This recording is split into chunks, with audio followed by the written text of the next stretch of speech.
All right, good evening, everyone. I'm going to call to order the regular Board of Trustees meeting for June 28th, 2022. Will you please stand and join me in the Pledge of Allegiance? I pledge allegiance to the flag of the United States of America and to the republic for which it stands, one nation, under God, indivisible, with liberty and justice for all. Thank you very much. Clerk, will you call the roll, please? Mayor Hunchback. Here. Mayor Pro-Tem Ray. Here. Trustee Hardy. Yes. Trustee Ayers. Here. Trustee Sorcelli and Trustee Murphy will be absent this evening. Okay, thank you very much. I'm going to make a brief announcement regarding our sound and audio issues in the room.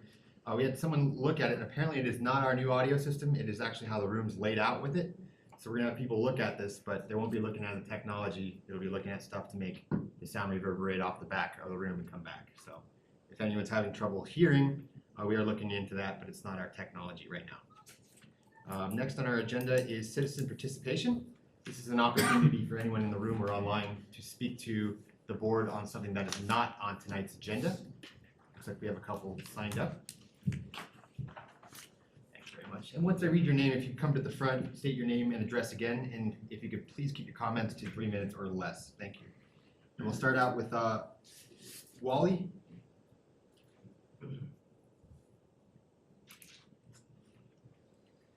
Hi, my name is Wally Flieger. I live at 920 Wilshire Drive. I've been a Berthoud resident about 22 years. I was at the meeting 2 weeks ago when we had a rather contentious discussion regarding the bike park. So I decided to go out and take a look for myself.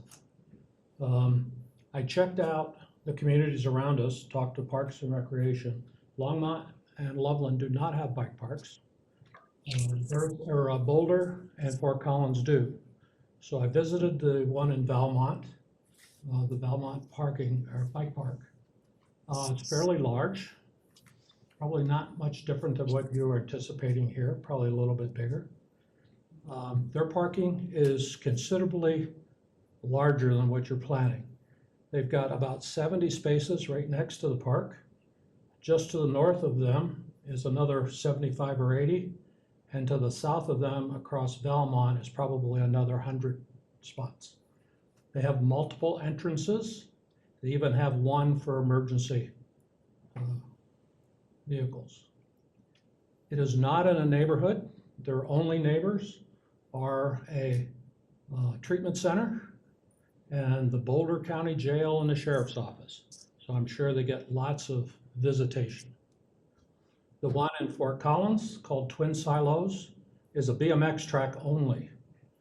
They have 50 spots next to the track, all of it paved, several handicap spots, and across the access road called Sabercat, there's a parking lot that probably has 200 spaces.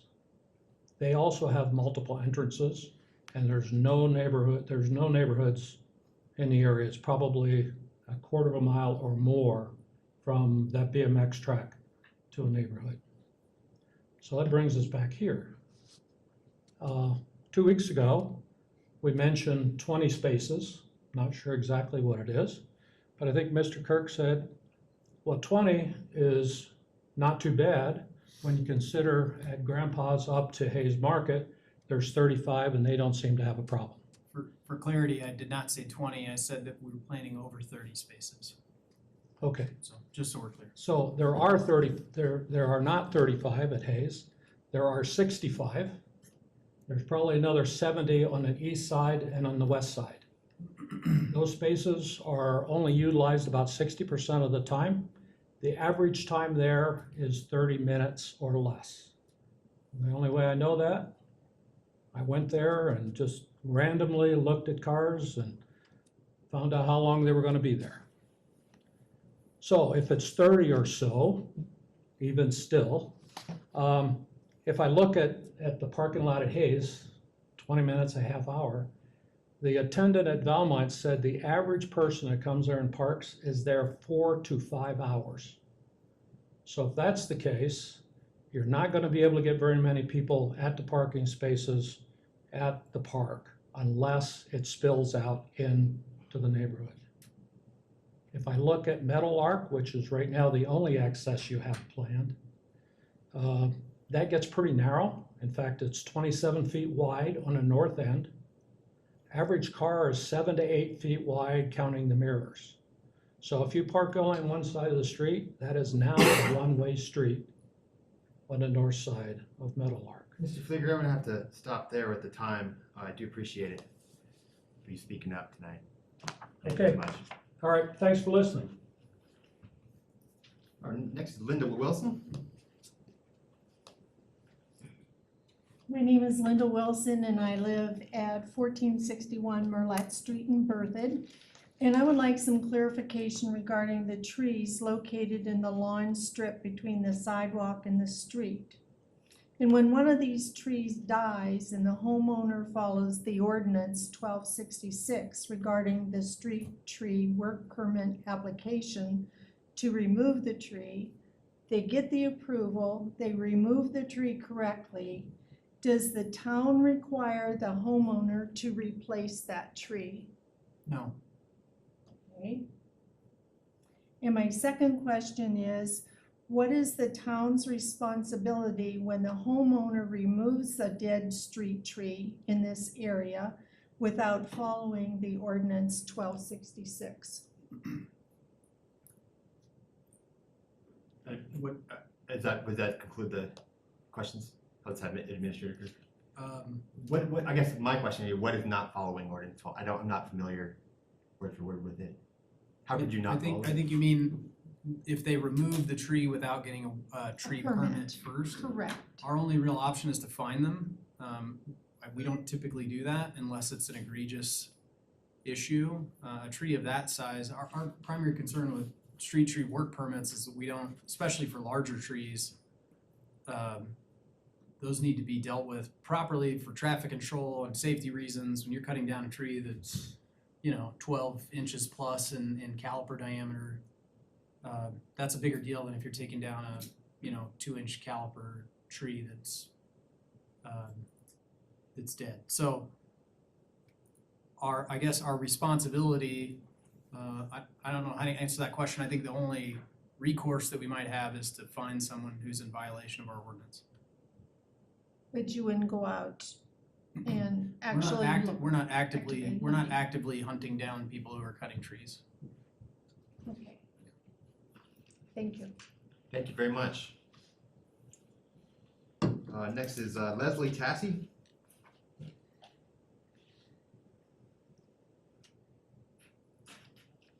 Good evening, Mayor and trustees. I'm Leslie Tassie and I live at 945 North 4th Street here in Berthoud. And I'm here once again to talk about the situation on 4th Street. I didn't make a speech this time, so this is kind of impromptu and just wanted to update you on the situation on 4th Street in case you don't know what it is by now.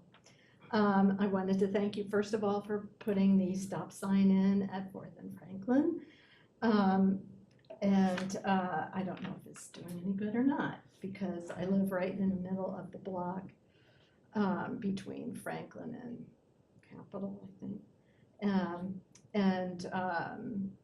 Anyway, the other evening I was talking to my next door neighbor and I said, what do you think about the traffic on 4th Street these days? And she said, what, you mean the Speedway?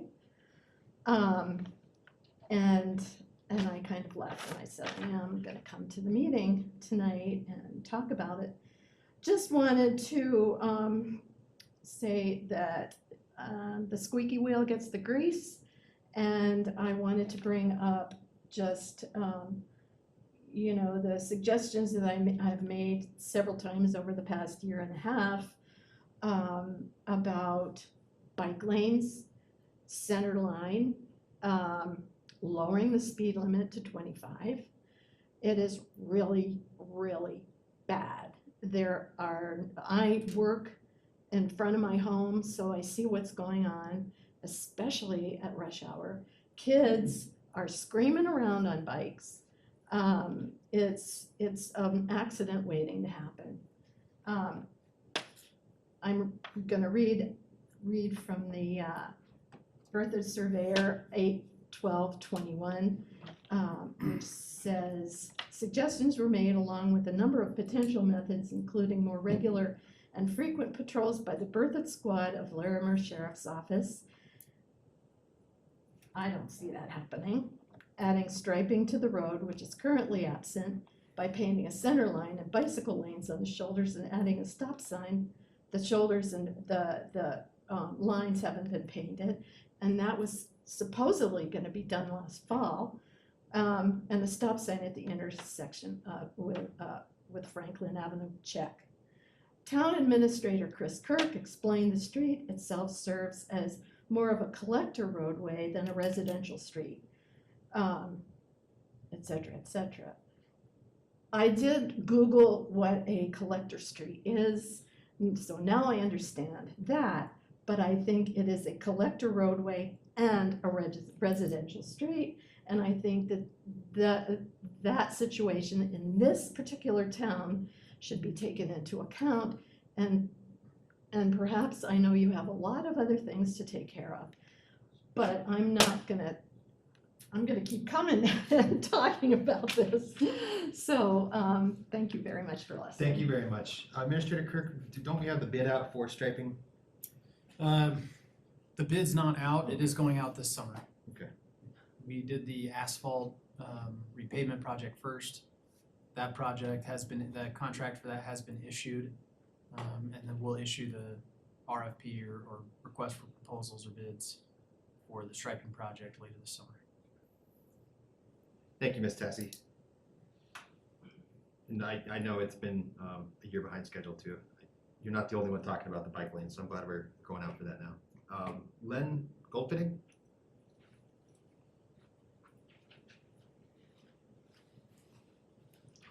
Good evening, Len Goldenfinnig, 1000 Lake Avenue. I'm here to share my current experiences for your consideration regarding the Berthoud Bike Park. We all know change is hard. Fear of change can be very emotional. I commend the Exeter Street residents for caring, exercising their right to express themselves, and for being extremely well organized. I want to share my firsthand experience, the fear of change. I'm the last house over by the Turner track. Last house on Lake Avenue, just north of Turner Middle School. I'm on a dead-end street. So I'm near the school open area, the school track, as well as the Wagoner Farm Park property, and I can tell you, change is hard. Just like the dozen or so residents in the Exeter Street area, I spoke out against the run-up to the building the rec center. Just like them, I had horrific views of unruly traffic, vagrancy, vandalism affecting me and my neighborhood. It's hard to admit, I was wrong. I believe the Exeter neighbors, residents are wrong too. Sporting events at the Turner track, such as football and track events, both practice and games, fill up the streets on Lake Avenue. With parked cars, there's an increase in vehicle traffic and parking near my home for rec center users, as well as foot and bike traffic. This is a change, however, it's not brought the problems I feared of vagrancy and damages. To the contrary, it's quite satisfying to see community members active and using the quality of life amenities here in Berthoud. Street parking on a dead-end street by my home has drivers doing 3-point turns, sometimes 10-point turns, because they're not very good at backing up. And it's a public street, people are going to use it. And in my experience, building a parking area at the south end of the Berthoud Bike Park will be less impactful than leaving a dead end of Meadowlark. So with today's inflation, the longer you delay building the bike park, the more construction costs will increase. The vast majority of Berthoud residents voted for recreation with their wallets a few years ago, the 1% sales tax. I implore you to approve staff to move forward with building the Berthoud Bike Park as designed at your earliest opportunity. Thank you. Thank you. Is there anyone in the audience that would like to speak that did not have a chance to sign up? Sir?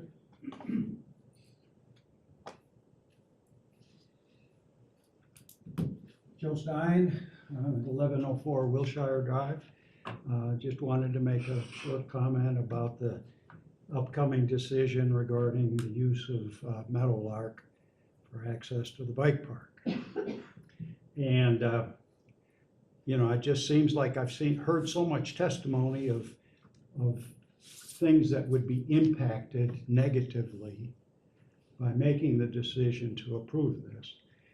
And my feeling is that it's pushing ahead for the sake of expediency, rather than what would be the best solution to the problem overall.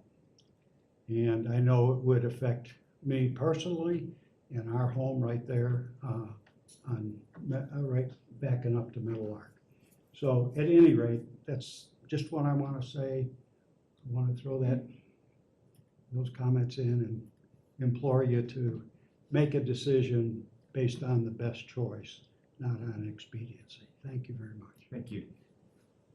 Is there anyone else online? No, there is not, Mayor.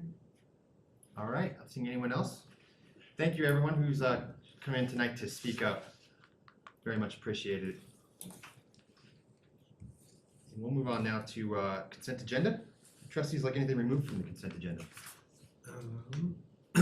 If I could we pull item C off just for, I guess, a brief kind of executive overview of what the study results came through as? Okay, anything else? Is there a motion to approve consent agenda minus item C? Sure. I may move to combine and approve the items of the consent agenda, removing item C. Second. All right, trustee Hardy has made the motion, trustee Ayers has seconded. Clerk, may we have a roll call vote, please? Mayor Pro Tem Grace, Yes. Trustee Hardy, Yes. Trustee Ayers, Yes. Mayor Parsbeck. Yes, okay. We'll move on now to the first in the consent agenda, so that'll be the National Community Survey results. Mayor Pro Tem? Yeah, I was just hoping, I guess we could kind of get an executive overview of the results from that survey. It was a very long list, but I was just curious if there's anybody who could speak to kind of an overview as to what the results kind of gleaned out for us. Yeah, I mean, I think I'll just give you a quick, the easiest thing might be to do just to kind of share some of the highlights from the survey.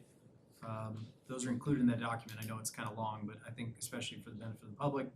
And we will have an opportunity to go through this in more detail. We'd actually hope to have Polco provide you a presentation tonight of summary results. They were not available, and we wanted to get you the results because we've been kind of sitting on them for a month and a half waiting to get them organized and get a presentation to you. So generally speaking, about 9 in 10 residents positively rated Bertha as a place to live. It's 90% of folks that responded to the survey, and the survey was conducted in such a manner that there's a high confidence interval, right? It was designed to be statistically valid or scientifically valid, whatever the appropriate term is there.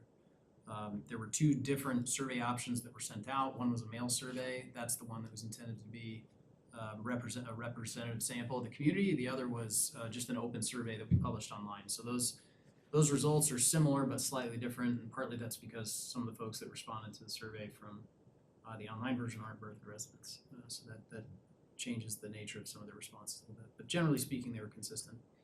But folks that responded really liked Bertha as a place to live. About 80% said that the overall image or reputation of Bertha and the town as a place to raise children was good or excellent.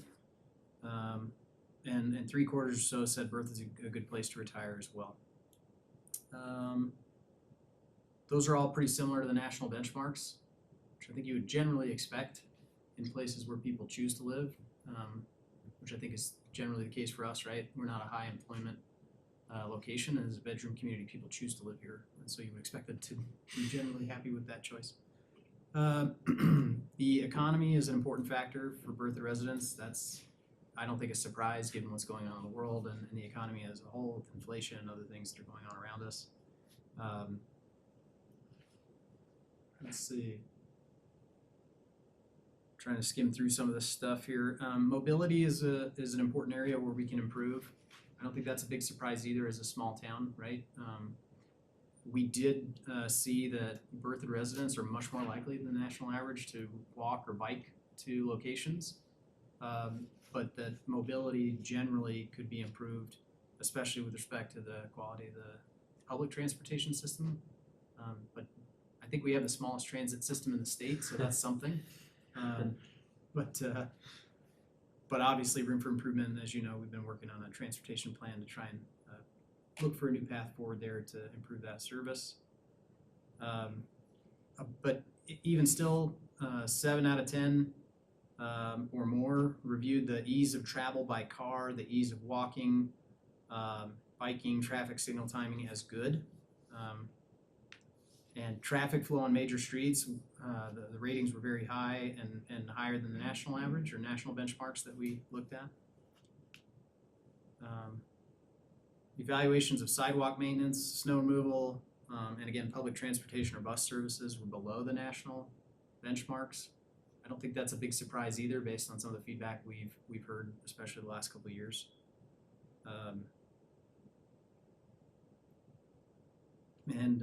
Let's see. The quality of our utility infrastructure was a really important area for folks by a fairly significant margin, about 90% of respondents, with just over half of respondents giving high marks to the overall quality of utility infrastructure. I think there's a lot of lingering still belief that our water utility infrastructure in particular is bad, because it was here some time ago. There's obviously been major improvements to our water treatment facilities. We're making more improvements right now. And this came very closely on the heels of the very large water main break that we had. So I think that probably skewed results a little bit, even though that was a very unusual occurrence for us, where in most communities that's a very regular occurrence to have main breaks on an ongoing basis. And then a handful of services we asked about, but that we don't provide, things like garbage collection, electric and gas utilities. Some of those things were generally positively rated, but we were curious. They're services that other communities around us provide that we do not, but we were curious to see how residents felt about their existing services, which were generally positive. Overall, I'd say there wasn't anything that was kind of earth-shattering, if I'll be honest. I don't know that's a bad thing. I think sometimes it's really good to get a confirmation that you kind of understand what the issues are.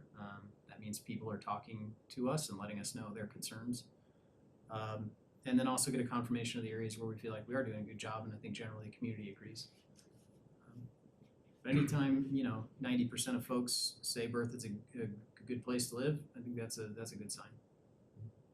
Yeah, I'd agree. The page 6, that kind of graph right there, I think definitely tells that picture that you're indicating very well.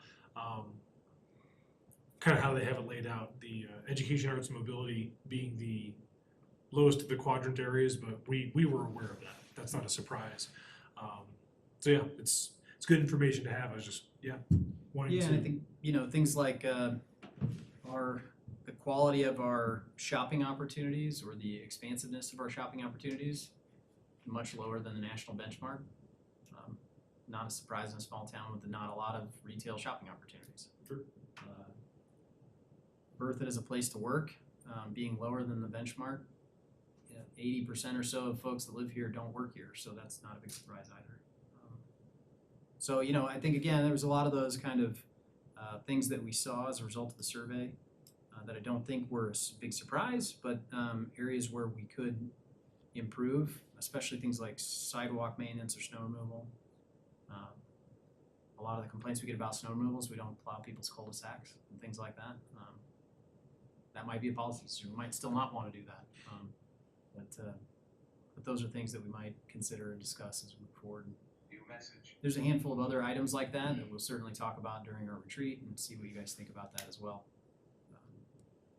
Generally speaking, I felt like the results were pretty positive. I agree. I just wanted, I guess, to have this talked out in public. More than just kind of buried through an agenda item. So thank you. Yes, this is great. So the community design, that would be talking the shopping opportunities, that's what that is? No, I think my guess is that, or I would assume that most people read that question as I did, and people were unhappy with the quality of design of our commercial areas. But very few of our commercial areas are new, so that's a hard one to kind of gauge. We only have a couple of active new commercial properties. We have a lot coming, that'll all be based on all the new codes that you guys have adopted over the last several years, but the vast majority of our commercial areas are. Okay, that's not for residential. There were lower responses that were lower than national average for, and I'm trying to find them as I talk, but for neighborhood design as well.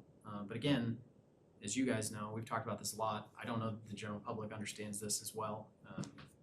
But the vast majority, actually all of the neighborhoods currently under construction in town were approved, a decade ago. There are some where infrastructure is being built now that were approved more recently. But and I'm not picking on any existing neighborhoods or neighborhoods that are just being built out today, but they were all built under different codes, dramatically different codes than what are on the books today. So Nice, makes sense. Cool. Any other questions about that? Okay, would anyone like to move to approve the National Community Survey results? I move to approve the national survey results. I'll second. All right, Mayor Pro Tem Grace has moved to approve, Trustee Hardy has seconded. Any discussion on that? Clerk, may we roll call vote? Trustee Ayers, yes. Trustee Hardy, Yes. Trustee Mayor Pro Tem Grace, Yes. Mayor Parker. Yes, all right, NCS survey results have been approved, thank you for doing that. Okay, our only regular agenda item tonight is the oil and gas overview with Attorney Mike Foote. Thank you for coming out tonight, Mr. Foote. Oh, Administrator Kirk, sorry, Well, I got your name on that, I'm sorry. you're perfectly fine. I actually don't intend to speak a whole lot. We're grateful to have Mr. Foote here tonight, and we've talked about kind of how we got to the process, or got to this place. We brought him in to kind of assist the board in reviewing our current regulations and potentially drafting new ones as it relates to the surface impacts of oil and gas development. And so he's here tonight to share with you some background information. Some of this may be new for Trustee Ayers in particular, but hopefully at the end of tonight we can also talk about priorities for moving forward and where do we want to focus our efforts in terms of drafting any new policy or regulations that we might bring back to you to review and possibly approve. So I won't spend a whole lot of time talking. I'll let the expert do that, and we'll go from there. All right. Welcome. Yeah, thank you very much. Good evening, members of the board, Mayor Pro Tem. Really appreciate the opportunity to be here and your confidence to bring me on as outside counsel for oil and gas. As mentioned, my name is Mike Foote, and I've been an attorney for about 20 years at this point. The first 15 years or so I spent as a prosecutor in 2 different jurisdictions here in Colorado.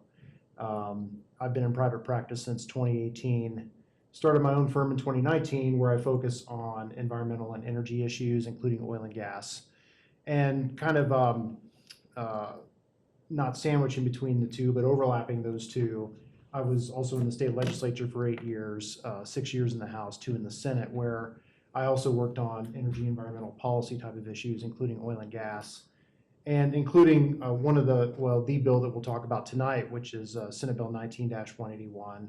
I was one of the sponsors on that bill, so I have a good insight as to the policy goals of that. And of course, what we've seen since 181 passed in 2019 have been a number of local jurisdictions that have revised their oil and gas code, and I'll talk a little bit about that. As we go through here, I've got about 8 slides here, and of course, open it up for any questions or discussion, and as your town administrator mentioned, perhaps some direction as well, if that's the route that you want to go. So what I'll do is just do a very quick outline of the presentation here. I'm hoping the presentation goes for about 20, maybe 25 minutes max, and then we just go from there. But the first part, I plan on talking again about Senate Bill 19-181, and then going into what that means for local governments like yourself and the authority that you have in order to regulate oil and gas, particularly the surface impacts of oil and gas. And then a brief overview of what I've seen that you currently have with your regulations and also with some of the facilities that already exist within the town. Some of the, again, these are all overviews, but an overview of some of the impacts that we've seen with oil and gas development, particularly those that are close to residences and people in general. You'll hear that as really being a theme of mine throughout this, which is the experiences that we've seen, at least in my opinion, is that oil and gas development and people don't mix very well. And so a lot of what I'll be talking about as we go forward, assuming that the board agrees, of course, is how is it that we can keep those conflicts to a minimum if there is more oil and gas development that comes into the town or wants to come into the town. A possible path forward would be more of a proposal about how you might want to analyze potential changes to your code. And again, just a very brief kind of summary of that. What I'll be proposing would be to consider breaking it up into 3 chunks, for lack of a better way of putting it, so that you don't have to try to deal with it all at once, because that can be a little bit overwhelming, I think, as well as overwhelming for the public if it's all just kind of plumped down on your desk at once. And so I'll talk about that a little bit more towards the end as well. Okay, so the basis, of course, is the change in law that happened in 2019. It was Senate Bill 19-181. Kind of the top level of 181 was that it would, up until that point, the conflicts between people and oil and gas development near people was really reaching a crescendo at that point in time in a number of areas and neighborhoods. And so it was really a reaction to what was going on and what the state had approved up to that point in time, and what many folks were seeing as being problematic about what it approved. So it was really designed with that in mind, and that was really one of the main policy objectives, as I said, trying to keep those conflicts to a minimum and not having oil and gas development close to people. Senate Bill 181 made a number of changes. The 3 changes, actually there's really more like 2 that are relevant to you, but I'll just briefly go over the 3 changes. There were more than 3, but one of those dealt with the state government, and in particular the Colorado Oil and Gas Conservation Commission, which up to that point had sole authority over oil and gas development. It wasn't sole authority, actually. It was kind of divided between, the air impacts was divided between them and the Air Quality Control Commission, but the COGCC was the lead authority, I should say, on permitting oil and gas development around the state and having rules both on surface impacts and downhole and how those regulations occurred. So Senate Bill 181 aimed to change the Colorado Oil and Gas Conservation Commission from one that had a dual mission between promoting and developing oil and gas and regulating oil and gas, which many saw as being a real conflicting mission, and changed it to just being regulating oil and gas. So the COGCC now is a purely regulatory agency, just like others that you would be familiar with. Their job is not to promote development, but instead to regulate the development of oil and gas within the state.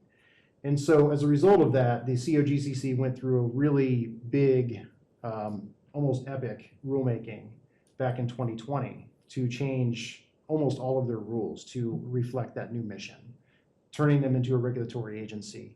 As a side note, the COGCC used to be a volunteer board. They would come in about once a month and make decisions. They were very staff-driven. The bill made it into 5 full-time commissioners that are paid by the state, and more like a public utilities model. But they have 5 full-time commissioners, and also they still have the staff, but it's much different now. They have meetings every Wednesday, and they really dig deep into the policy. There have been a number of rulemakings that have occurred since the mission change rulemaking. The most important one recently was about financial assurances.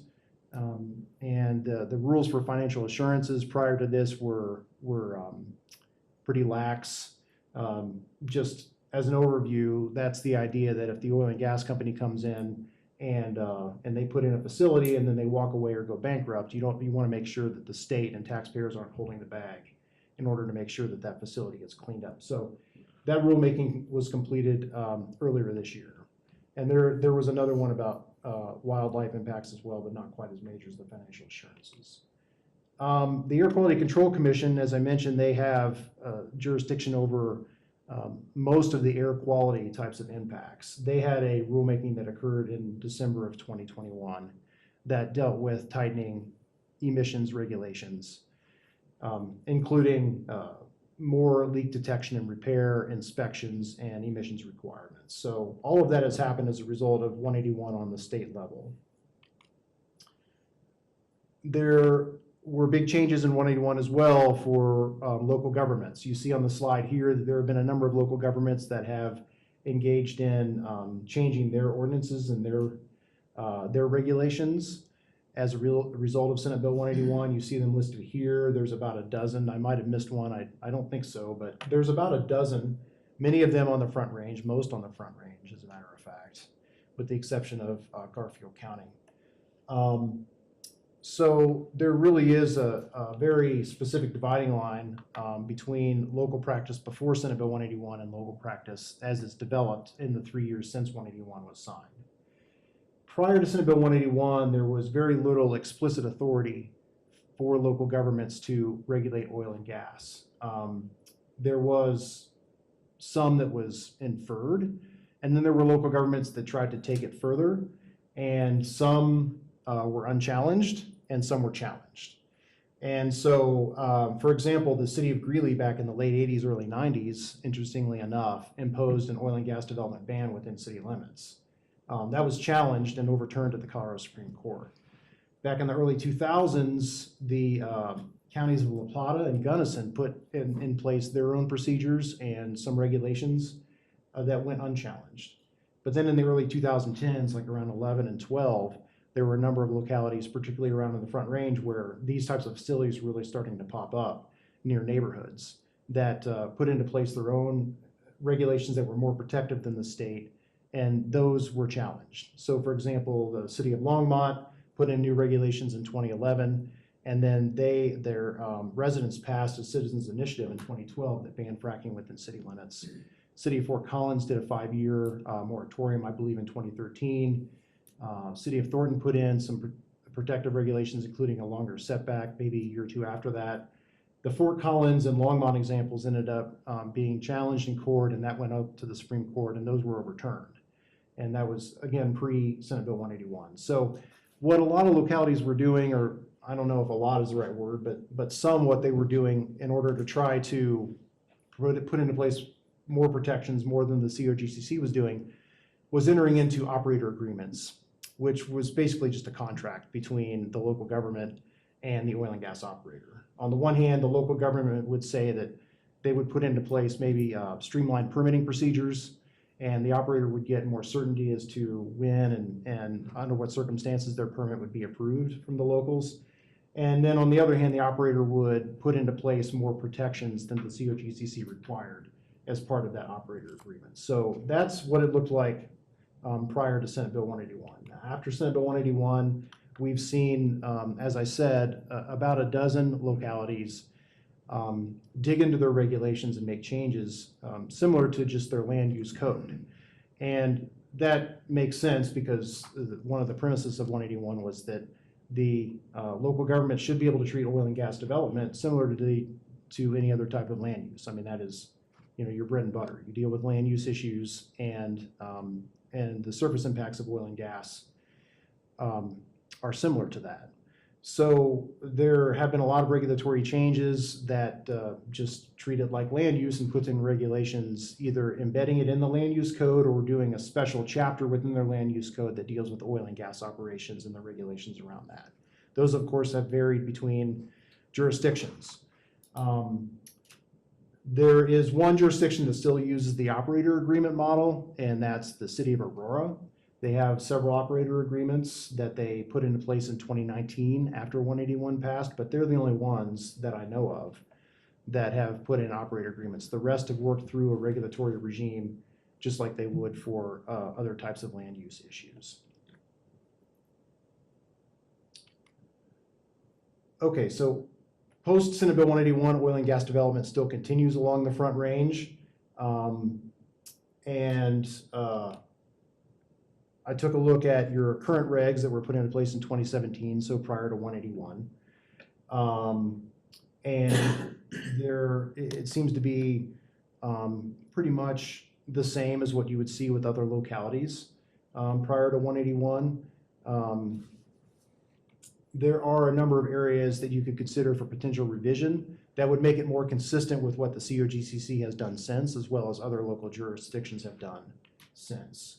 One of those areas would be setbacks and reverse setbacks. You do have a reverse setback requirement within your current 2017 regs.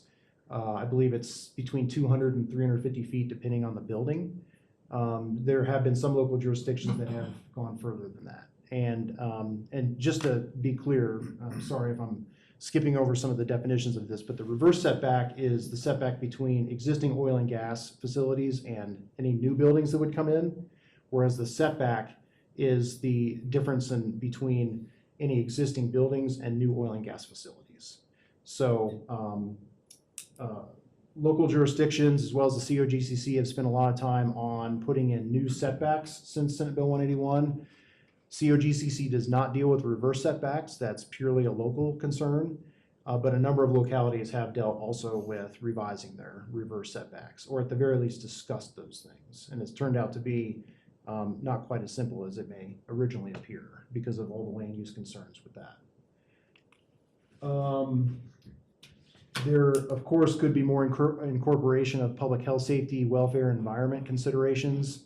One of the parts of the COGCC mission change, which was mandated in Senate Bill 181, was that oil and gas shall be regulated in a manner that protects public health, safety, welfare, environment, and wildlife. So that could be even more incorporated into your particular regulations, which would help your decision-making should there be another application that would come into the town. Cumulative impacts was something that was introduced in Senate Bill 181, the consideration of cumulative impacts.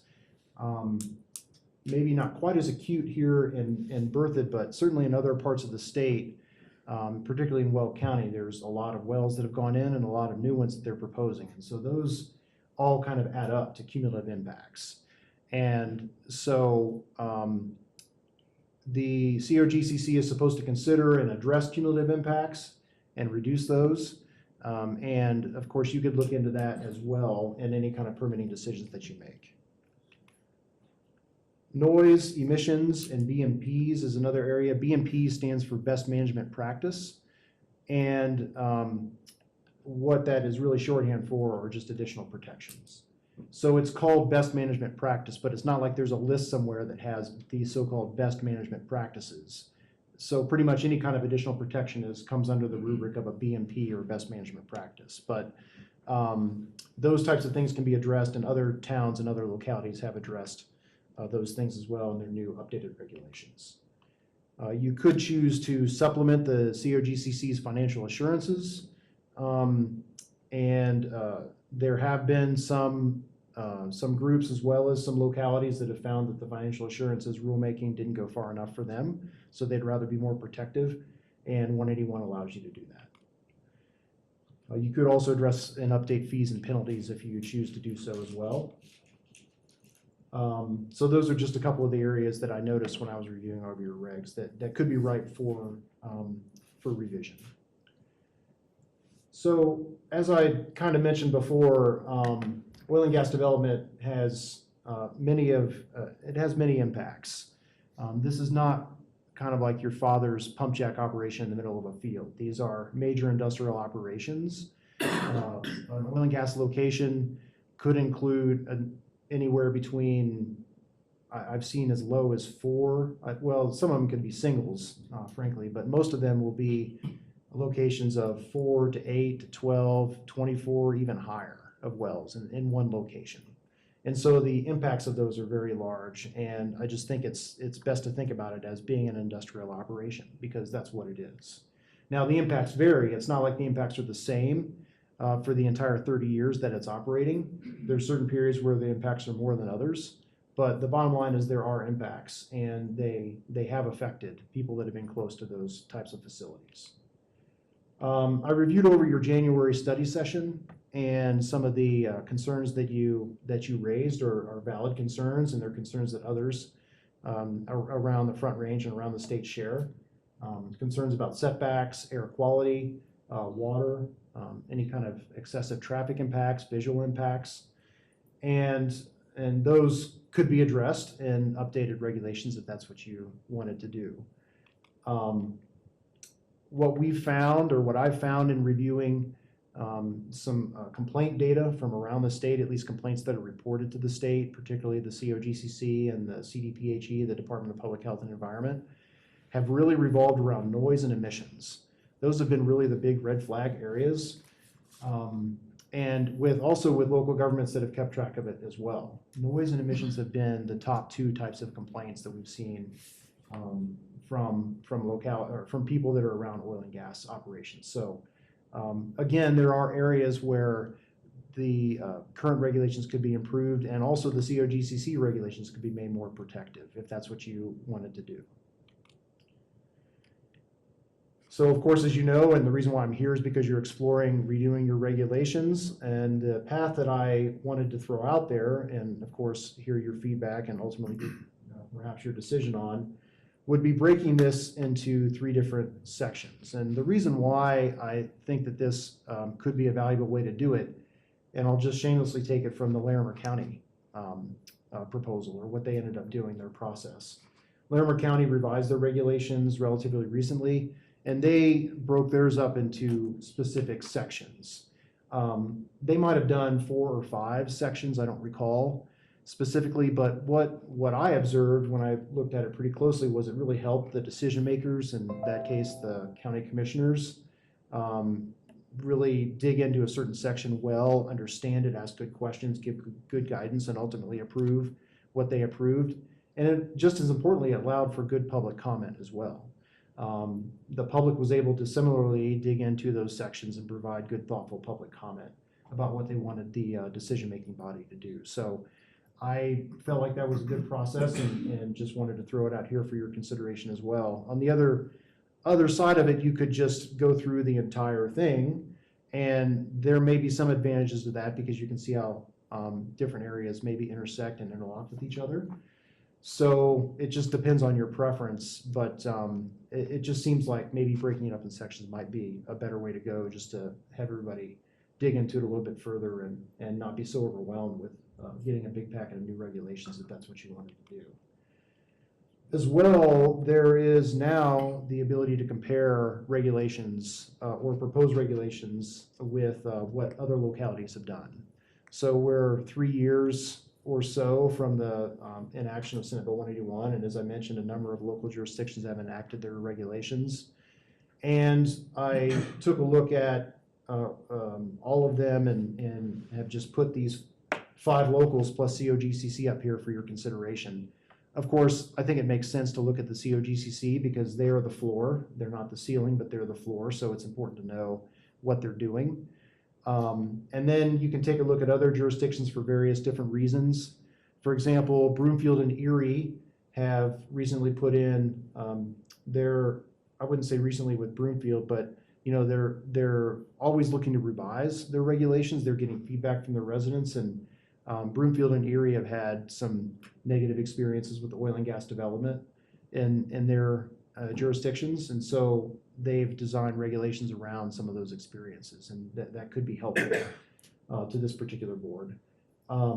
Larimer County, as I mentioned, just recently redid their regulations, and since some of Berthoud is in Larimer County, it might make sense to take a look at those and what they've done. And the town of Superior does not currently have any oil and gas drilling in it, but they redid their regulations relatively recently. They're a little bit bigger than you all are, but they're still a pretty small town. So they're going to have similar staff and resources that you will. And so one of the questions, of course, is going to be, okay, what do we do with this? How do we enforce? Do we not enforce? And Superior might be a good model to take a look at and see what they're doing there, since they're clearly not as big as your Larimer counties or your Broomfields. Weld County I put in there because they're just a different example. They're a very industry-friendly county. They have an entire department of 7 full-time employees that review permits, and they are, the direction they have from their county commission is to encourage oil and gas drilling in their jurisdiction. And so their regulations are not any stricter than the state's, but it could be helpful to look at some of the examples of what they do even though you're clearly not nearly as big as Well County. So that's not gonna be realistic to copy their system even if you wanted to. But they're just a different example, almost the opposite of what Broomfield has been doing. So that could be valuable. I just realized that on one of the slides I missed my explanation of what's going on with the facilities in Berthoud right now. So I'll just skip back to that. That map on the right comes from the COGCC website. They have a database of all the operations, tons of information, more than you could ever want. And the red dots, now I'm seeing myself instead of the screen, but okay, there we go. The red dots represent facilities around the area. The blue area is the town of Berthoud. And so the red dots represent oil and gas facilities. Now, they're not all active oil and gas facilities. Some of those are plugged and abandoned oil and gas facilities. And also the red dots represent locations. Many of the locations have more than one well, but some of the locations have one well. So I wouldn't look at it even if you were inclined and say, you know, try to count and see, okay, there's 5,000 wells around Berthoud. But it just gives you an idea that there's a lot of oil and gas drilling around here. And there are also some facilities within the town limits, particularly on the eastern part. Now, in the eastern part, there are a number of plugged and abandoned wells. There are a number of shut-in wells, which are not quite plugged and abandoned, but they're also not producing at the moment. And there are at least 4 locations that are producing at the moment. One owned by Extraction that has 8 wells, 3 owned by Kerr-McGee that have between 5 and 8 wells. So there are producing facilities here, at least in the eastern part of the town. The dots that are in the western part of the town that you see there are all plugged and abandoned. So there's no active ones in the western part of the town so far. I understand that there's been some inquiries, though, from industry representatives about looking at filing applications and perhaps having operations within the town. So if that comes to pass, then of course having new protective regulations would probably be pretty helpful in making your decision about whether or not to allow it. So I'll just conclude by again saying that hopefully when you're making your decisions and giving direction, just keep in mind that public health, safety, welfare, and environment is something that you can prioritize. And the state is supposed to do that, and 181 allows you to do that in your decision making, and that experience has shown that it's been a tough go of it when you mix neighborhoods and oil and gas drilling. So there are ways to come up with regulations that can really minimize or even eliminate that type of conflict, and maybe make everybody semi-happy, which is not easy to do in the oil and gas realm. So I appreciate your time here, and of course would be happy to engage in further discussion or take any questions. Thank you. Questions from the trustees? We'll open it up to public comment here, and before we decide where to go. But first, any questions from the trustees? Just one really quick one. You were talking about setbacks earlier, and you said reverse setbacks. So setbacks, as I understand it, those are set up by the COGCC. Reverse setbacks, are those controlled by like wherever that lands? So essentially the COGCC sets up the setback, and then reverse setbacks, that's up to whoever's land it is. Us. Right. Yeah. Well, the local governments also have setback control as well. Now, it can't be an unlimited setback. There has to be, like anything else that you do, it has to be reasonable and defensible, and based on things. It can't just be random, 10,000-foot setback or whatever. But the COGCC and local governments have dual authority when it comes to the service impacts of oil and gas, and setbacks would be part of that. The COGCC has sole authority on downhole activities like what it would take to plug a well. That's not within the local jurisdiction.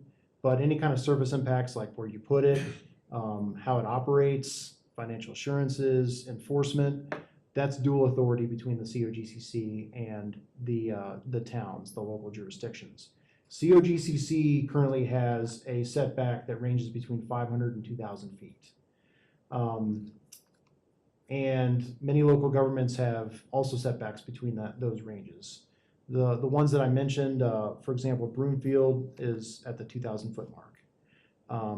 Well County is at 500 feet. which is actually not as protective as the COGCC. So it's even debatable that that's even legal. But at any rate, if you're an operator, you have to obey the COGCC rules as well as the local government rules in order to get your permit. You have to get a permit from both.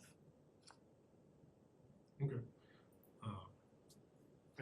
Go for it. I have Yeah. a whole bunch more. Since 191 has come out, what kind of fights have been put up for clearance of wells? What are the most common arguments between entities? So you're talking about what have been kind of the debates since 181 has come out. It's really been about locations still. I mean, the COGCC has still permitted quite a few new wells on existing locations as well as new locations. They've permitted about, I would say, between a dozen and 15 brand new locations around the state. They're considering many, many more right now, and over 1,000 new wells on existing locations. So they're permitting these locations. They did also deny one, which had never happened before. And they denied one that was set to be in Firestone, which was going to be close to a bunch of houses. It was going to be within 2,000 feet of anywhere between 60 and 80 homes. And so that was a pretty contentious issue, and the COGCC ultimately denied that permit. So that's still where it comes in, and that makes sense because that was, as I mentioned, one of the main reasons why 181 even occurred. This conflict between having neighborhood drilling where, frankly, residences and oil and gas just don't mix very well. Did that answer your question? Yeah, it did. Okay. And Trustee Grace, also to go back, you mentioned reverse setbacks as well. Just to clarify, it is the case that localities have sole jurisdiction over reverse setbacks. Okay. COGCC has nothing to do with reverse setbacks. Okay. Again, did you have more? Can I jump in while we're talking about setbacks? Yeah. Is there anyone just called these setbacks? It seems to me you got a human life next to something that can produce harmful emissions. Why does it matter one way or the other if we just call them a flat setback? Has anyone else just looked at it just calling it a setback? As opposed to reverse setback and Right. setback? Correct. I guess the only difference in my mind would be one might be placed while the well is in a less harmful state. Because in the beginning is some of the most harmful emissions, is that correct? Right. Okay. Yeah, you could term it that way, but most distinguish because it really it depends on what's there first. Particularly in places like Firestone or other places in Weld County, the facilities were there first, but now they're building the neighborhoods out towards the facilities. That's the reverse setback. Okay. The typical usage of setback is that the house is there first and the oil and gas facility comes in second. So that's just how people typically distinguish between the two. But it is the same concept. It's how far away is this home from this oil and gas facility. The difference is which one got there first. Okay.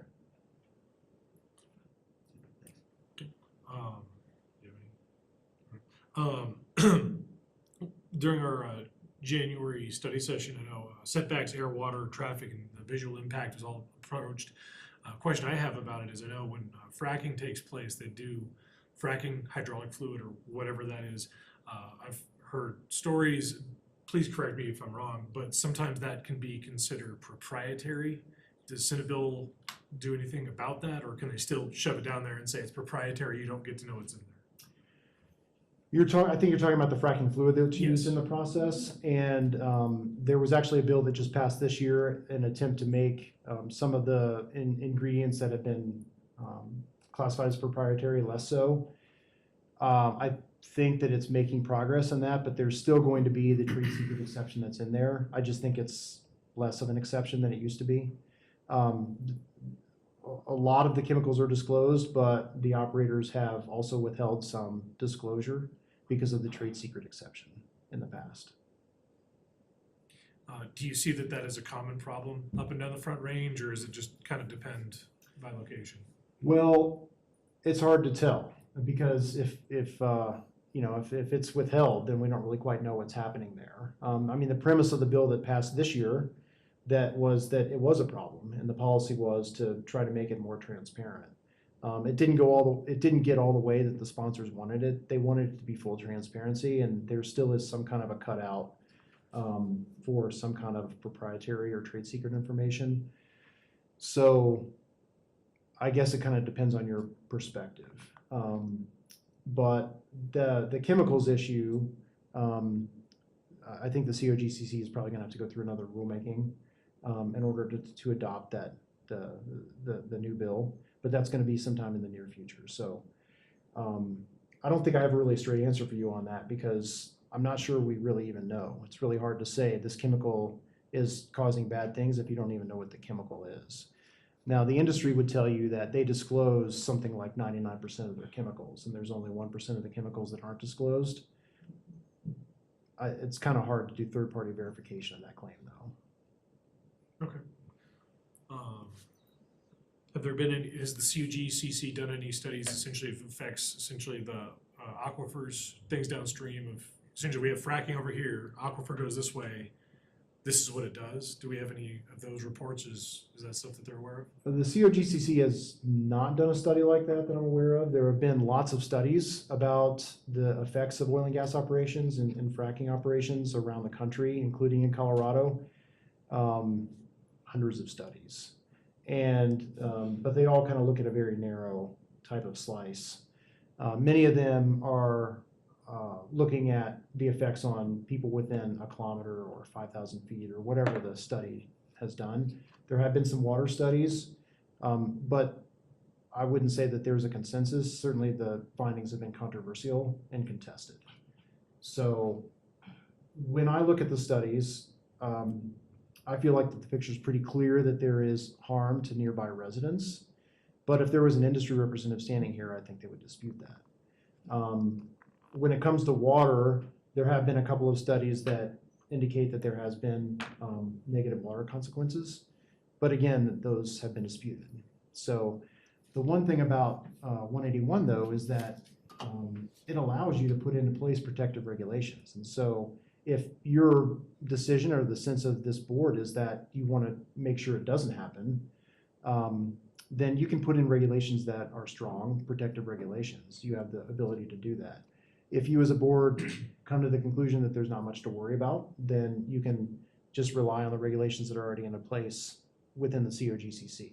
So there's really quite a suite of options that you have. So theoretically, if we wanted to adopt legislation that mandated whatever was used for fracking fluid, there are no exceptions, everything's on the board, and you say exactly what's in here. Is that something that we could use, or is that a bit too far for us to enforce? I could look into that for you. I don't know if I could give you an answer to that, and that also might get a little bit into attorney-client and executive privilege area. But I'd be happy to further research that and get back to you and answer that the next time that we meet. Okay. I guess next one, is just a question on technicalities. When it comes to like fracking areas, I know you see those giant fenced off areas. When it comes to those setbacks and reverse setbacks, is that based off of where the well is located or where the encompassed area for like soundproofing and visual break? Where is that kind of line delineated? We've seen both. You can start it in where you want, as long as it's within reason. So yeah, you can start it at the edge of, say, the sound wall, or even the edge of the property. And you can go all the way to the next building or the next property. It's been done different ways. So there's, okay, no universal way of this is how we measure it. It's kind of Right. 6 in There's- one, half in the other. Well, there's examples of many different ways.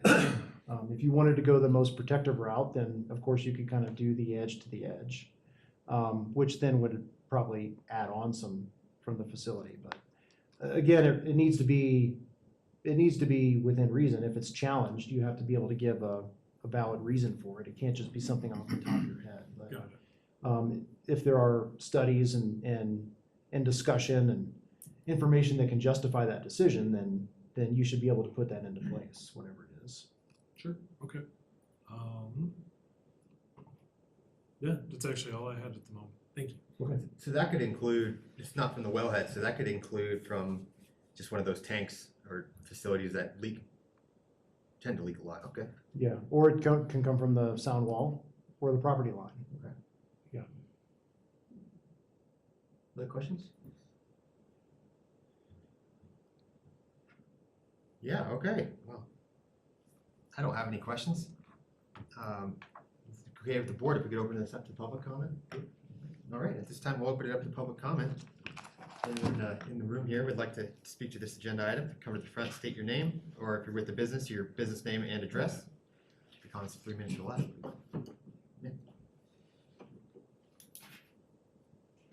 Hi again, I'm Leslie Tassie at 945 North 4th Street, and I want to thank you so much for having Mr. Foote here. I'm so glad he's here because I am a fan of his, and I don't want to sound impertinent, but I would advise you to, or I'd entreat you to do your homework on air quality and the effect on the environment and on our health. I have been learning a lot. I'm not an expert, but I've been listening to a lot of seminars, local seminars. The Larimer Alliance for Health, Safety, and the Environment, and they put on things regularly online, and I'm mostly concerned about, well, I'm concerned about everything, but I'm concerned about the air quality. There are 50,000, I hope I'm not wrong about this, but there are 50,000 wells along the Front Range. I don't think that Berthoud needs to add to that because the Front Range has an F as far as air quality now, and it scares me because seniors and children are the most vulnerable. They're the ones that end up with asthma, lung cancer, respiratory problems. So that's only one aspect. I don't think we need to drill in Berthoud. Thanks. Thank you, Leslie. Is there anyone else? Do you have anyone online? We do not, Mayor. Okay, well, thank you everyone who, Leslie who spoke up. And I guess we'll bring it back to the board here. How we want to handle this, and Mr. Attorney Foote's recommendations here of some direction for him. Anyone have any thoughts? I've already met with them a couple times, so. My thoughts are, might be too extreme. I just go as he's far right as on we track. think we could legally go. That's my opinion. I have no love for this industry. I think, yeah, I'll keep it there with that. But I think we need to very much protect ourselves and our residents. Ms. Tassie, you've brought up some great points and seminars that I've attended and listened to, and saw Mr. Foote speak some legal advice too, and it has seriously changed my mind when I started as a mayor of let's just try and control how this looks to being genuinely fearful for what happens when these come in, and especially what they can do to children. Having nosebleeds in entire elementary schools and having complete denial by the industry this happens, forcing parents to have to privately get blood tests and show high levels of benzene in their own kids. This is not an industry I would call legitimate. In my mind, I'd like to push this to the max. I think on the other side is meeting with folks that are very reliant on this for income, emergency services, particularly the fire department. Initially, I was very confused of why our firefighters and fire departments particularly defending this industry, and kind of getting educated on that topic and realizing this is where a huge chunk of their money comes from, has kind of tempered my opinions of the fire department. And initially I was very skeptical of what are you guys doing, and now I understand. I hope there's a day that we can separate our emergency services from this industry, but at the time being, I think I can see why they're defensive of it, but I think ultimately the board's focus here should be on health and safety of our current or future residents. So I would push this, Mr. Foote, to the legal max that you think you can do. I think they're all good points.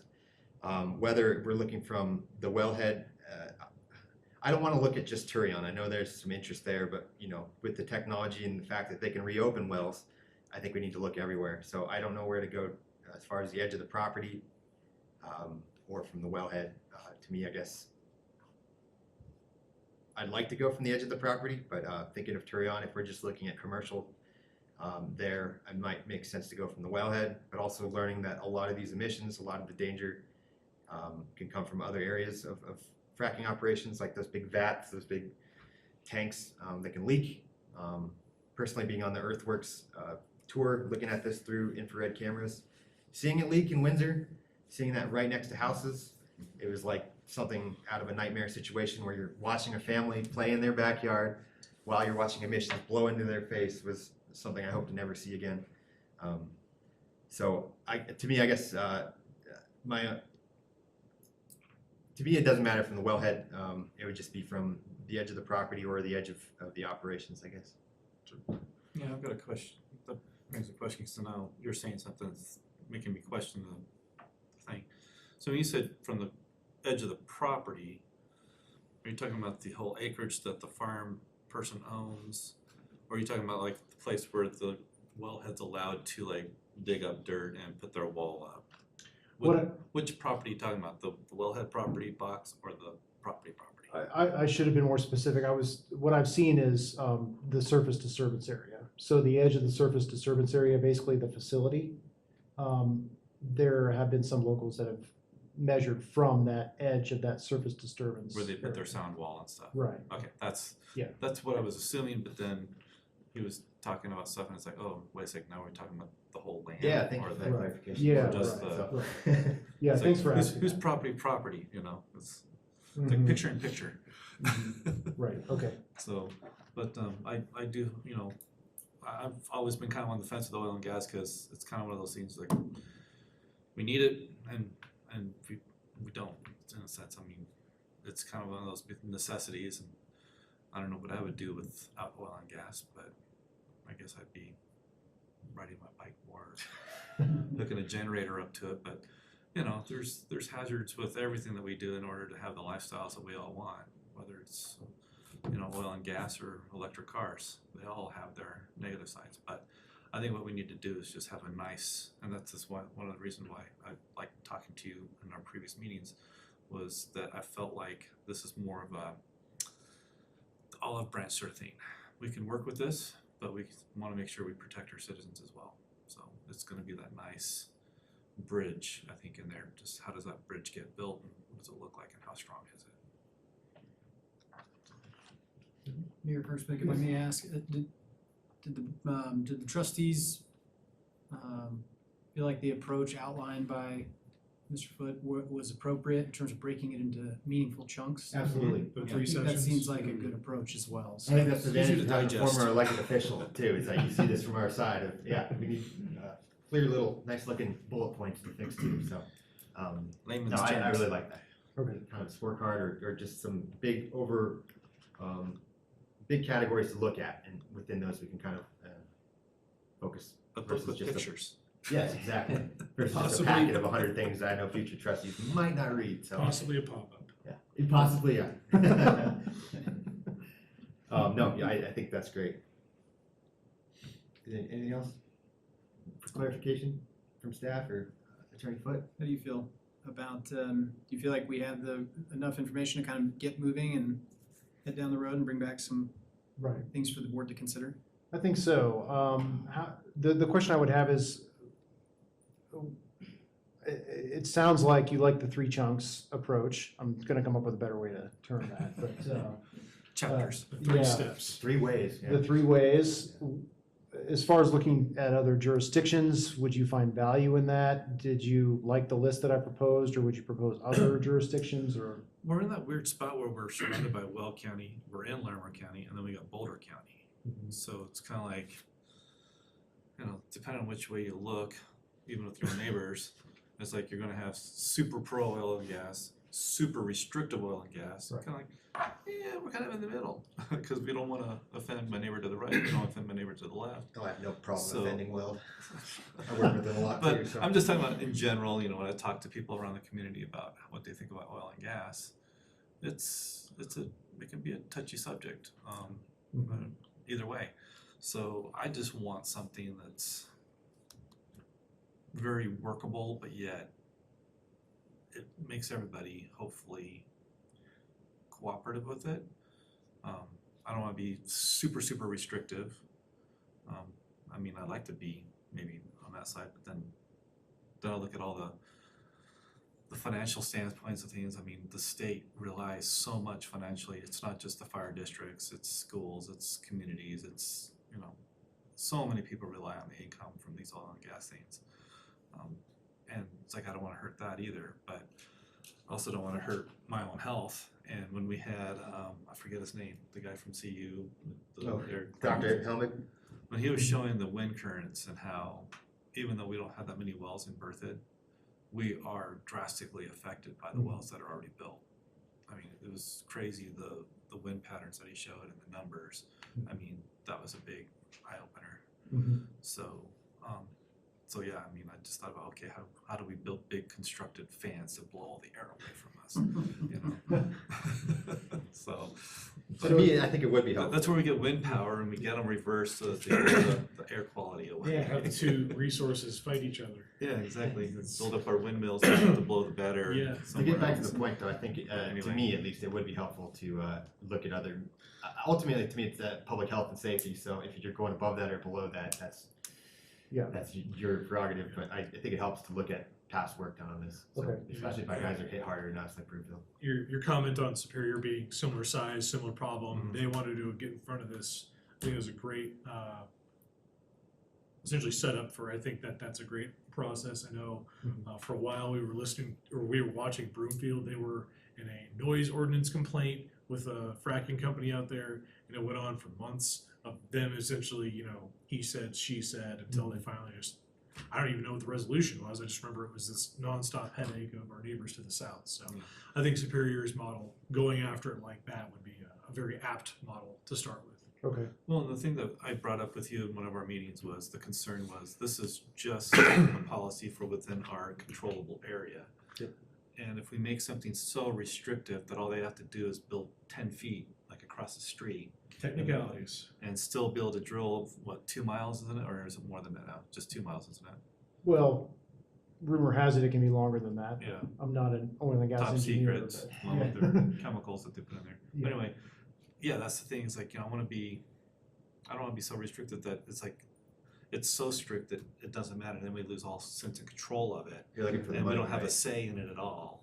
Like, you're talking about the money, if it's on our No, property. I'm just we talking get about, the service. I don't want something so restricted it pushes it outside our boundaries of control, and then Like- we It's like a build road, these one side of a policies. road, we could control the lighting, the other side we couldn't. Yeah, just, you know, I want something that'll enable us to sit at the table with oil and gas. Yeah. And be negotiable and be workable and get, you know, quality put in place with it. I mean, I think it can be done. Would that be- Well, so you have Meade, to your direct south, right? Southeast. Southeast, and you've got Larimer County but also Weld County on your borders, correct? And so, as I mentioned, Weld County is very permissive, and so if they want to make that choice, they're probably going to go into Weld County, if they can. I mean, it's not that easy. You can't just say, I'm going to plop down right here. You have to have service use agreements, you have to have the geology, you have to be able to get to the minerals. So, but that's something to keep in mind. I think it's valid where you don't necessarily want to incentivize them going somewhere else if you can make it work here in a way that's consistent with public It'd health. be nice to have a plan that maybe is better than what Larimer County did, and then Mhm. Larimer County looks at Berthoud's plan and go, hey, they did some neat stuff, let's up our plan. So maybe that in a dream could happen, Okay. you know? Yeah, I think trustees already, I don't always agree with that point, but I've heard that several times. If you make this too strict, they'll go across the street. I mean, Weld's got a whole department to foster this, so I could see them doing that too. I'm not concerned by that, but I've heard that several times, so I think And that's where a good maybe with concern. our plan that we're working on, maybe we stay in communication with our Larimer County reps. Maybe Probably more so our Weld, because that's where all the oil. Well, I don't think, I almost kind of feel like there's not gonna be much in the way of negotiations with Weld County. They're gonna do what they're gonna want to do. So if we put in like a 2,000-foot setback, but Weld's is only 500, and we're talking about reverse setbacks, that really only affects our development out at Turion. Because Weld will say, we'll put it 500 feet up to any development up to the line, and we're saying maybe 2,000. So we're pushing back our municipality for, is that correct? For, am I making sense here? What happens when you have two different setbacks from two government entities? Right.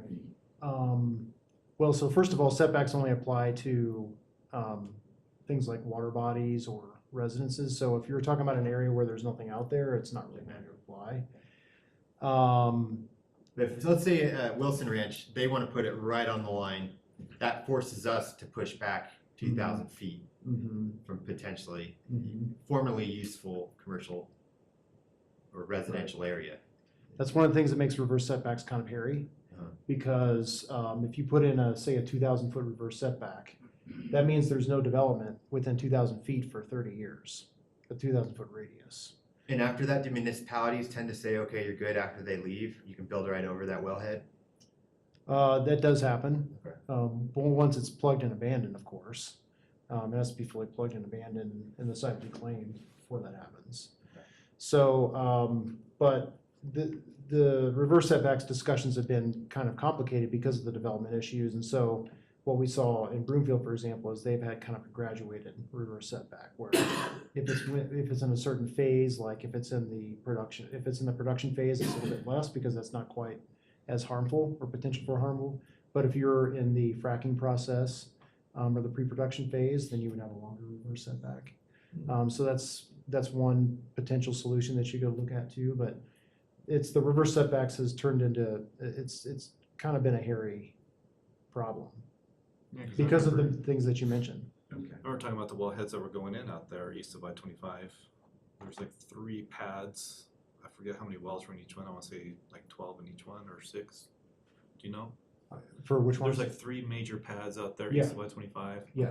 Because I remember when Anadarko was coming in here talking to us about building those and drilling those, they had to go back in. Even one of the houses had an old well in their backyard that they had to re-drill and then recap to Yeah. today's standards. They're going through the whole process of how that all worked. And Yeah, and each it one was of quite those. an education on what they did. Oh, when that well failed and all the mud came out? Is that what you're talking about? I don't know about that. Oh, I okay. just remember them talking about how they had to go back through a lot of the old wellheads and re-drill them out and repack them back in. And Yeah. I remember talking to them about, hey, when you're all done with those transmission lines, you're going to dig them back up. And they just kind of looked at me and was like, no. And I'm like, well, I'd like you to dig it back up because in Boy Scouts, I know when we pack it in, we pack it out. So why can't our oil companies do that, I like that as an option to have that graduated setback depending on the phase. I think that makes sense. I don't know if the others agree, but it might be good to look at as an option. And then also, can we require them to disclose their pipeline, former pipelines?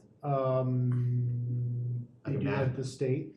They Yeah, do that, have they already mapping do in the that with the state? Mhm. Oh, okay, so we could request that from the state when they Mhm. leave, all the abandoned lines everywhere, we know where they're at. Laramie County has a graduated reverse setback as well. Oh, okay. Yeah, so I suppose what I could do then is bring to you some examples of what other jurisdictions are doing. Maybe not necessarily, okay, here's the 5 jurisdictions, we'll look at each 5, unless you want me to do that. But just say, here's of note, here's what Broomfield's doing, this is interesting, here's what Erie's doing, this is interesting. And then maybe provide some options, maybe a recommendation or just options. I mean, is that, what specifically you're looking at there? I think that makes sense. Variety of options, Yeah. kind of à la carte, you get to pick and build your own policy off of Yeah. that. I think that works best because, Maybe scale them. yeah, Matches the state, a little bit more restrictive, Yeah. ultra restrictive. This is the maximum you can go. Again, nice and easy for us elected officials with Yeah. tons of pictures. Maybe or pop-up books. Just pop up. Right. Does anybody require them to pack out their lines on say abandon them? Has anybody been able to successfully do that? Well, that's part of the reclamation of the site. Okay. Is there anything else from the trustees, from the board? Well, thank you very much. Okay, Gosh, thank you. appreciate you coming down here. Thank Of you. course. Great. Yep. Do we have the longest ongoing moratorium, do you know, How long has it been going? since you passed this, the day after? Yeah, it might be. Right. Yeah, because Boulder City was holding out there for quite some time, but they passed their regs pretty recently. Okay. Yeah, I can't think of any others, but there may be one out there I'm not thinking about, but. Interesting. Thank you very much. Someone may claim that you've made it well. But, Oh, we're the longest. Do you want me to take my, Give credit to Jeff on this. shut all this down? Okay. I don't want to break anything. Thank you again, Mr. Foot. Okay, thank you. All right. Thank you. And that concludes our regular agenda here. Did you wanna do- We're not gonna take action, right? We're not. Okay, so we'll Did you- move up, reports. And we'll start out, and then we'll, for the audience here, we'll move out to reports, and then we'll adjourn from executive session, which will go upstairs. So, reports will be the last option for the public. And we'll start off with the board. Trustee Hardy? Sure. Don't have anything to report from Berthoud Main Street this week. We'll be meeting on Thursday, so maybe the next trustee meeting, it'll be that I can touch base more than with that. The only thing I have is just some touchstones that I wanted to bring back and share with you, my takeaways from CML. One was a good one. I didn't stay for the whole meeting because it started sounding really familiar, and it's like, okay, I'm gonna go to another session, but it was kind of a cool thing on just his intro was the SURSA handout on basic quasi-judicial decision-making. It was a nice refresher thing that we had talked about in one of our work study sessions when I was first a trustee. So I grabbed that handout, thought it was really helpful as a cheat sheet for us all to keep in mind. Nice thick paper. Yeah, man, this is You know, some there's good this stuff. wonderful printer that has quality paper, so Oh, this is great. I went all out for you guys, all right? I appreciate that. No expense spared. I love it. You guys are worth it. So I attended quite a few sessions regarding downtown utilization. So with the current town planning of Third and Massachusetts, I felt that we were definitely on track for doing the right thing. They referenced Old Town Arvada, and they've done many things that we've already just started discussing doing for downtown Massachusetts, making it, temporary, semi-permanent shutdowns or to a permanent solution as a shutdown. I thought they had some really good ideas on how they were revitalizing that area, and it really made me think about how we're doing Third in Massachusetts. So I'm really excited to see our results and where we're gonna go with that. DOLA talked about a lot of the grant money that they have available for revitalizing historic buildings, which got me back to thinking about how Main Street was working on helping the old church down there as well. And there's a few other buildings down there that are gonna be, I think, eligible for that with the Gischels, purchasing several of the buildings, the grain elevator and all that stuff. I just really got the gears turning on, there's money out there that can help make these buildings look their best and make them truly, truly functional again. Another one that I attended that I really liked was revitalizing your downtown through the arts, using your downtowns as a gathering place, turning them into art districts. I want to learn more about how we can do that, how we can do that without forcing artists or the creativity out of our downtown areas with increased rents and all that. Removing downtown sign code requirements that are less restrictive and more encouraging of creative signs and rebating back all or part of the cost of the signs for creative solutions. That goes for buildings as well. Creating a tax with using your lodging B&B use. Sharing the portion of that tax for art projects around town was one thing that they were doing in some communities, which I thought was a cool idea. We don't have a really large business of lodging here yet, but it's coming. We'll have hotels, I'm sure, eventually one day and more. And I don't know what our stance is on currently with Airbnbs in town, if we're allowing those again yet, and if we're taxing that. Updating our comprehensive plan to include the arts. It's one thing I wanted to go back and check, was look at our comprehensive plan and how we've included the arts in that. I don't remember where that's at, but if it's minimal, I'd like to maybe revisit that and see how that could help, make our community look a little better, especially with what we're doing out at I-25. Again, back to being a state certified district with Main Street. I want to work with like Wildfire and Baja about doing something like that. They also talked about a real estate transfer tax for arts and or housing needs. And then the big thing that came out of there is gentrification is real. So another one that I went focused on was homelessness and how every community can leverage sources within their communities. The key takeaway from that is the key to homelessness is providing housing. Kind of an obvious thing, right? But how do you do that? They were giving kind of solutions on how they were dealing with homelessness and creating places that are safe and functional and encouraging development of affordable housing. So that was a good discussion there. It's just more or less getting people to invest in those projects and having that done. And again, it kind of bounces back up to maybe doing some taxation of some out and got me thinking about our Metro District Service Agreement plan that we're bringing up. Is there a way that we could somehow tapped into that somehow, that we could use money from metro districts to pay for it. And I kind of passed on this by Aaron a little bit, but I figured I'd save more for discussion on that with the board. So, but there's some promising ideas. It got the gears turning definitely on how we can to work with that, and with House and Neighborhood Service building their new facility here, things like that. So far it's not been a big issue, but it's our future. It'll change. It'll happen. We can't say it won't. And maybe if we get ahead of the game, we can be a good resource for that. Outsourcing development review was another one I went to. I didn't realize, but we're one of Baseline's largest customers. They called us out in the meeting. I thought it was kind of interesting how they can take care of a lot of the core chunk of your work, and that you focus more on the locality of things. So that was a good discussion to see how that can make your town staff a little bit more efficient and deal with some more of the routine stuff. And we can focus more on the local stuff, like communicating with neighbors and community members on what's going to be happening there, while they focus on the the bigger picture of how's it going to work, is it going to be structurally sound and all that. Another good one that I went to is financing your net zero vision. Using grants and encouraging the right development, you can save your town millions in energy costs.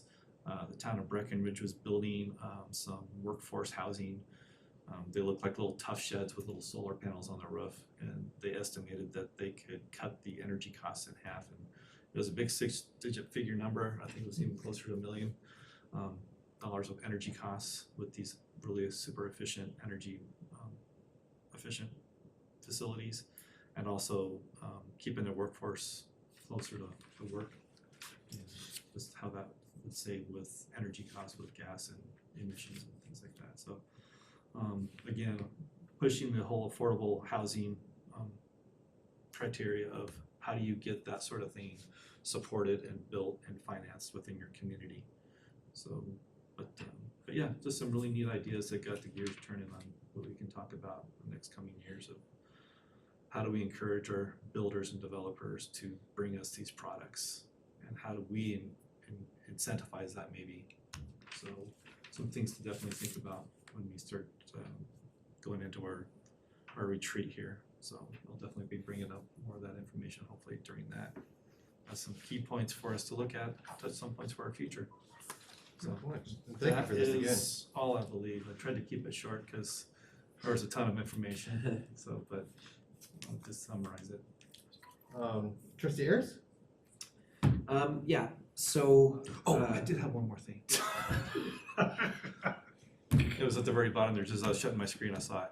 Another one I went to was town government and their communication with the citizens.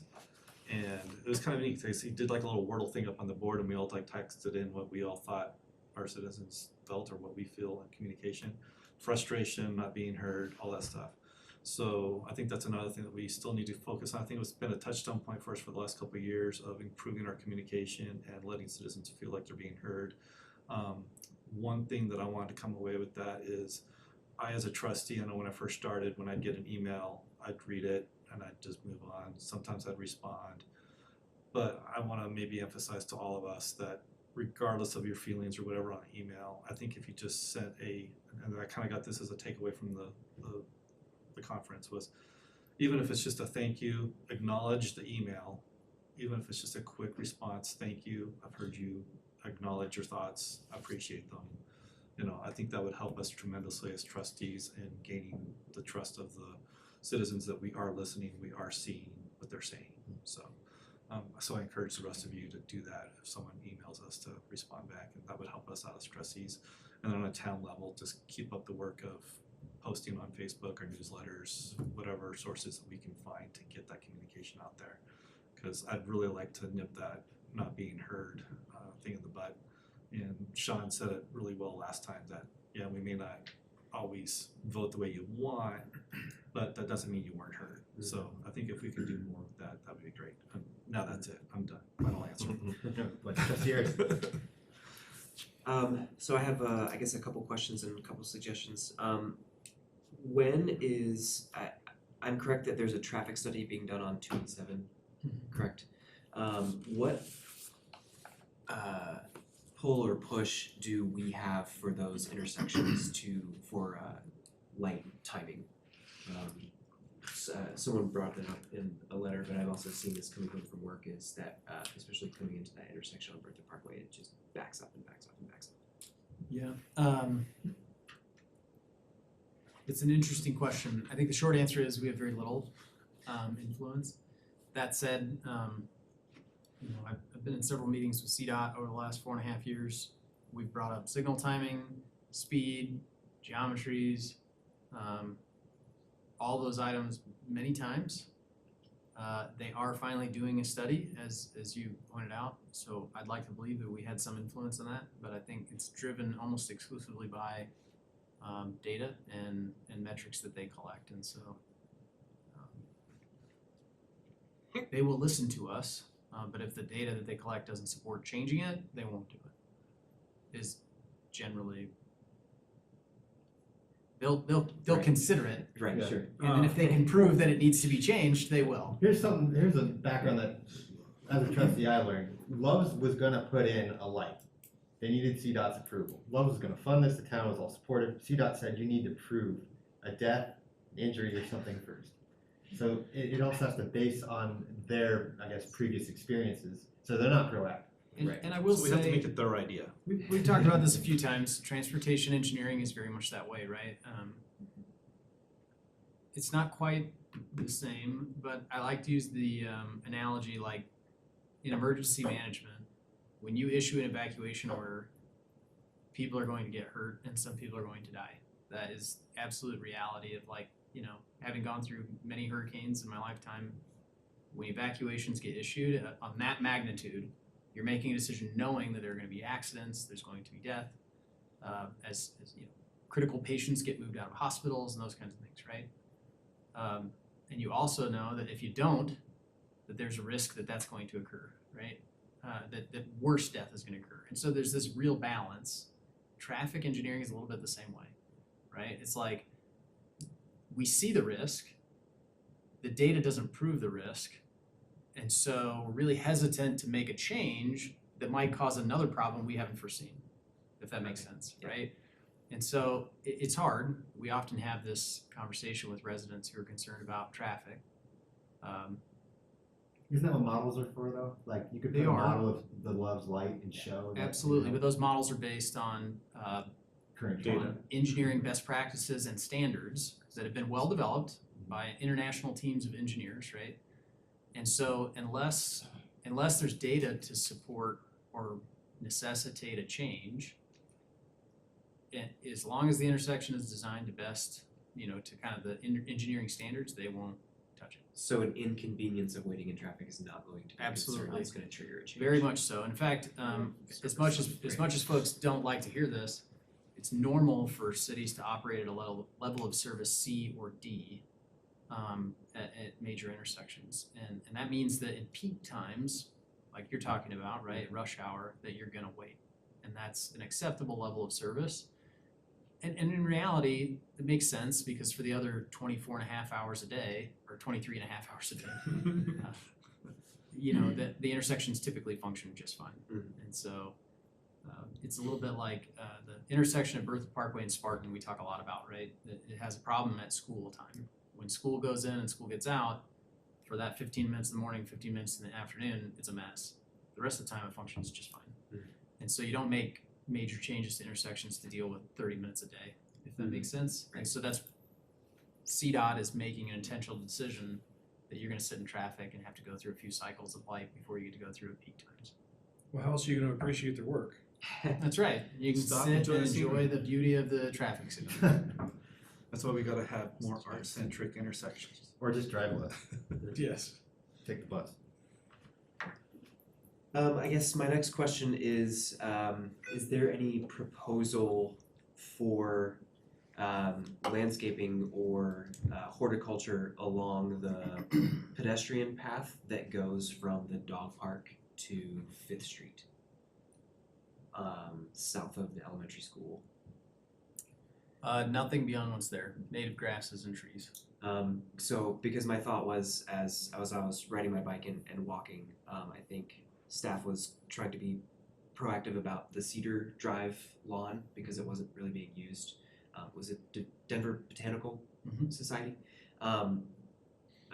I think as a major trail across east-west, that would be a wonderful place to update the scenery for that walking trail.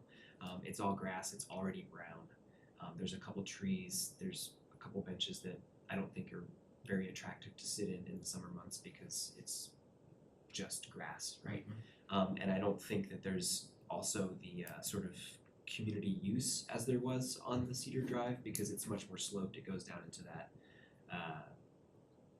irrigation ditch.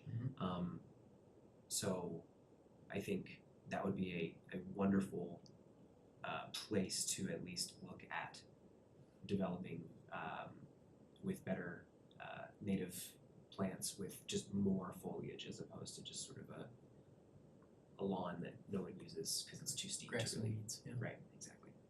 Start sprinkling little seeds. I agree. Right, yeah. Johnny Appleseed. You, Other question I have is when Berthoud Reservoir was, or when the east section of Berthoud Reservoir was closed off to the public and everything, was there any study done or has there been any study done for evaporation management? I've been reading more with the sort of need to not only get water and use water correctly, but also protect it.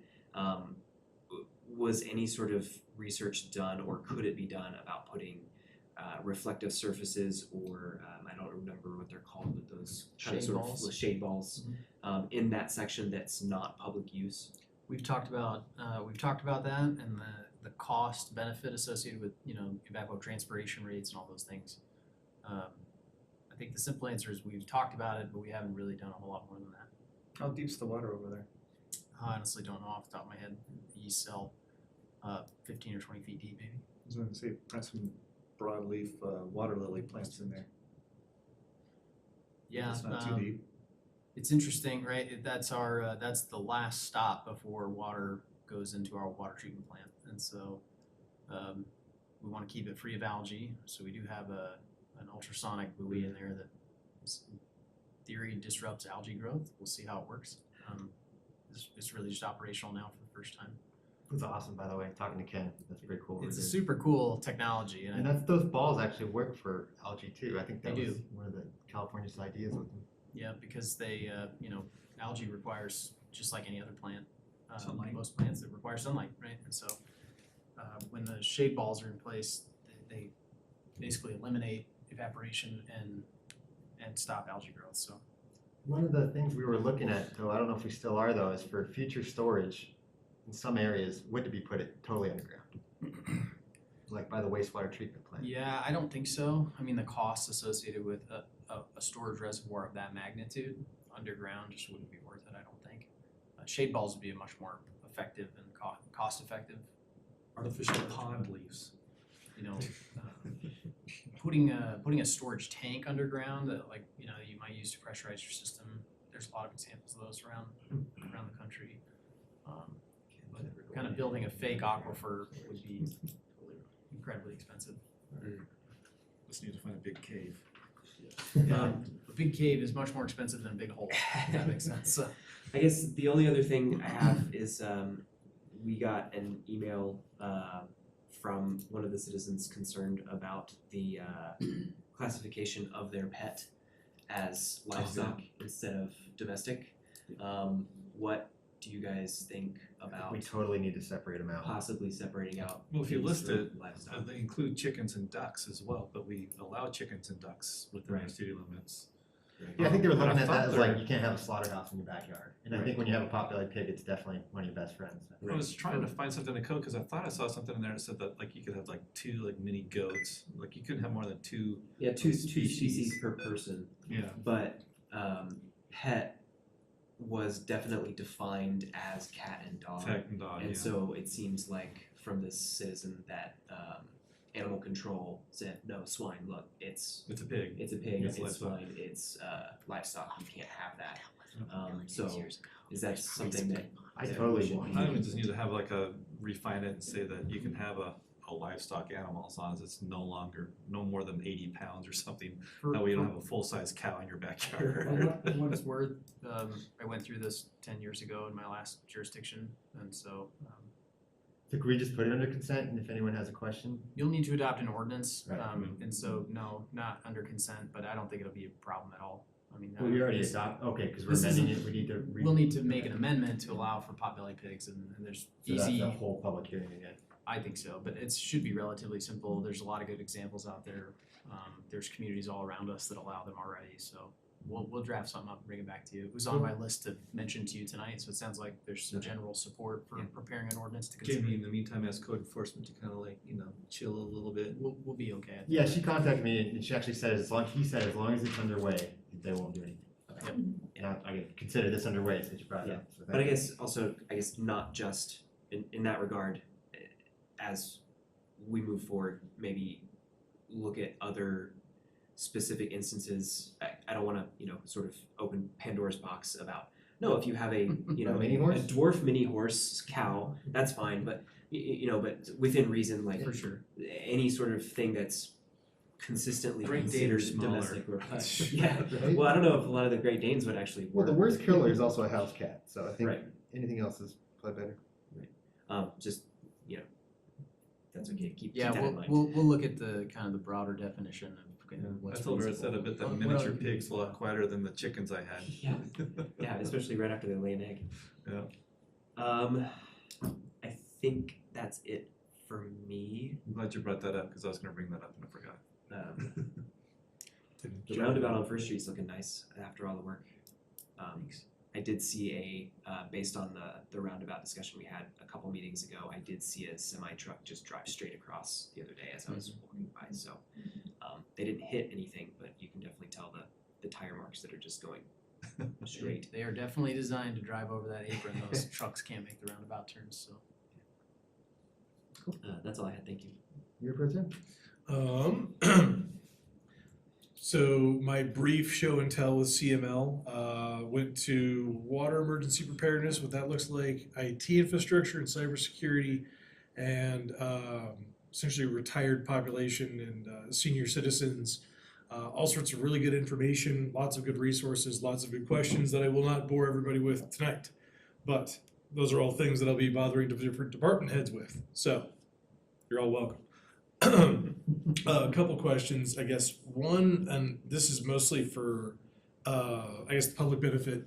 Since, as I'm sure everybody knows, tonight was the night you needed to turn in your primary ballots to an official ballot box by 7 p.m. for it to be counted. But I was curious if I could get an explanation as to why the primaries in certain elections, you can only turn it into the ballot box behind the library. Whereas other elections, you can turn it into both or in front of our town hall.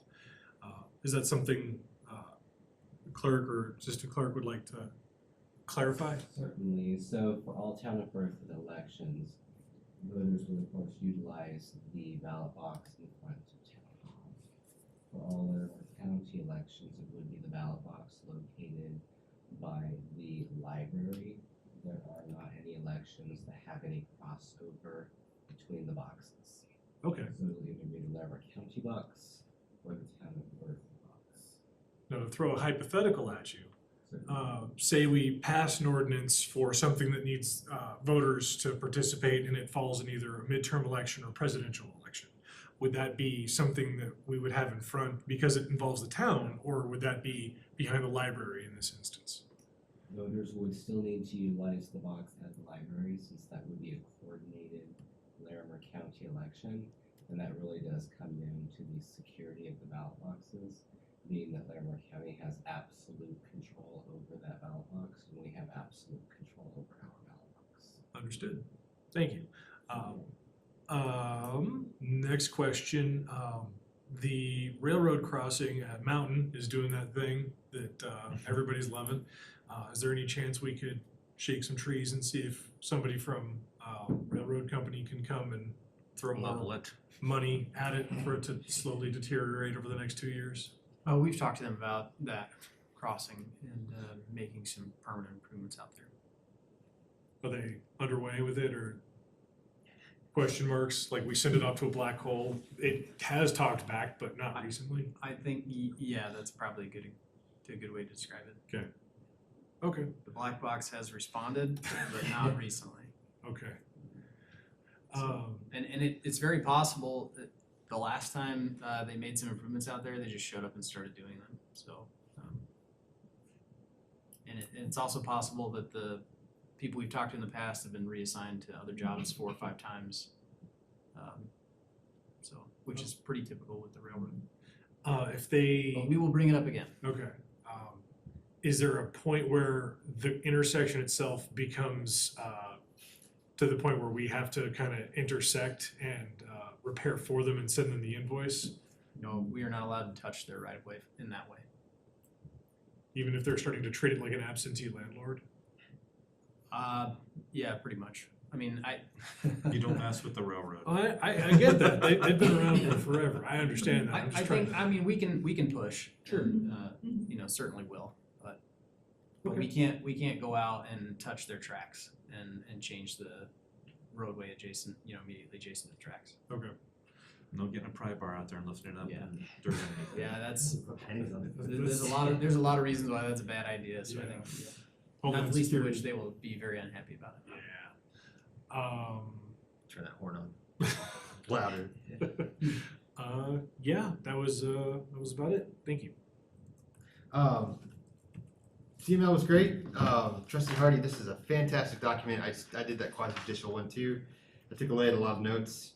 Emailed town and we are doing things correctly. Sounds like I have something I need to sign, but I learned a lot of great things in that event. I wonder if we could put this up. It's great for us, but I think it's also really great from the public. I forwarded off an email from a really angry citizen about why we're building so much and just kind of my explanation of him how it works out. He was very shocked. He had no idea. And I think this kind of would really help. And it's helped me out too, right? Because I'm pretty emotional about more development on what our role is. But it would be also great if we could have this out during any public hearing so the public knows why we have to do what we do. Yeah. Okay. That'd be great. Other than that, I was going to bring up Hope's email, which is great. Thank you for bringing that up. And just to clarify something, the HNS in Loveland does not have, because I've heard this before too, but they don't have a camping or a homeless problem at their facility. I don't know why they don't. They tend to all be done by the Big Thompson. But that's good news for us. That I don't see any projection of having a homeless population camping out in front of the new building out there. No, I wasn't saying that. I was hoping that there would be a resource for helping Oh, okay. resolve it, not Thanks for clarifying that. being someplace that encourages it. I got you. Okay, thanks. And that is it. So we'll move on to staff. Just a couple quick things from me tonight. As a heads up, for the first time in a little over 4.5 years, I'm going to miss a board meeting. Wow. So I will not be here for our next Board of Trustees meeting on July 12th. Jeremy Ollinger, our Deputy Town Administrator, will sit in my place, but I'll be on an airplane, and so Hopefully somewhere fun. I'll be coming back from a baseball tournament with my son, so should be a good time. Just a reminder for the board and for the public, we've got a lot of good information out about it, but our July 3rd fireworks spectacular will be taking place on Sunday, July 3rd. Lots of fun activities occurring prior to the event. Our rec team's done a great job organizing that event, food trucks and bounce houses, and music, and we actually have some live music this year in addition to a DJ, which would be kind of a fun new thing. So we'll see how that goes, but should be a really great event. I think we already talked about potbelly pigs, so we'll deal with that. And then just wanted to let you know that we've been kind of working in the background on the Metro District policy still. Attorney Smith and I and Charles Norton, Attorney Charles Norton, had a good conversation before CML, and Mr. Norton's working on an updated policy as well as some things that might be a little bit unique and, dare I say, groundbreaking if we can kind of figure out how to put them together. So there's not a lot of good examples out there, but I think, we've got some good ideas that he's working through from a legal perspective, and hope to be bringing that back to you end of July or 1st of August. So just a heads up there. that's it for me. Actually, real quick, did have a question for staff. The trustee appointment, those applications still arriving, or are those kind of settled, or? To be honest, I have been completely uninvolved. No offense, but I try to stay as far away from trustee elections and appointments as possible. So I'll have to look at our clerk. So the deadline for applications is 5:30 PM on Tuesday, July 5th, which is next Tuesday, a week from today. We have received one application so far. There was a notification sent to all currently serving committee members, as well as the other candidates that were on the April ballot this year. The process is open, and of course, the application was attached so that everybody is aware of that opportunity. Perfect, thank you. I was fielding a question yesterday on Facebook, is actually Trustee Grace's point about why are we watering during the day? One good thing I learned from the school district today is that the pump is now fixed. They said they're waiting on the town, but it's also, again, they just got the email today, so there's no way anyone from the town could respond. So that's good news. But the other thing was that the comment was, why are we planting foxtails, which are harmful for dogs?